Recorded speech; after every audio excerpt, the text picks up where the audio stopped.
دنیا میں عذاب آتا ہے مسلمانوں پر.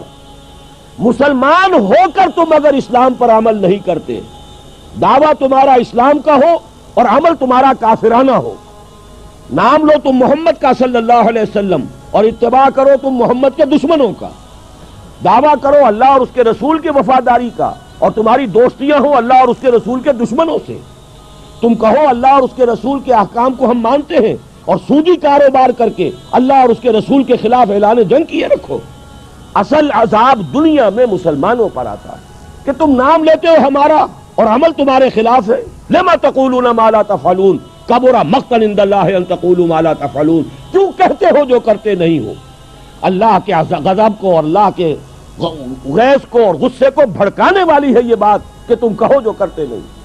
یہ ہے اصل سبب. اصل مجرم ہم ہیں کہ جو ہر روز کہتے ہیں ایاک نعبد و ایاک نستعین اور پھر اس دن میں 50 مرتبہ اللہ کا حکم توڑ رہے ہیں. پوری زندگی ہماری گزر رہی ہے. 5 وقتہ نمازی زیادہ بڑا مجرم ہے اس وقت، اس لیے کہ وہ 23-24 مرتبہ 25 مرتبہ 27 مرتبہ دہراتا ہے ایاک نعبد و ایاک نستعین اور پھر باہر نکل کر جو کام کرتا ہے وہ اس کے خلاف ہے. یہ ہے اصل میں سبب. اور یہ جان لیجئے جو عذاب ہم پر آ رہا ہے اللہ کا وہ اس وجہ سے آ رہا ہے.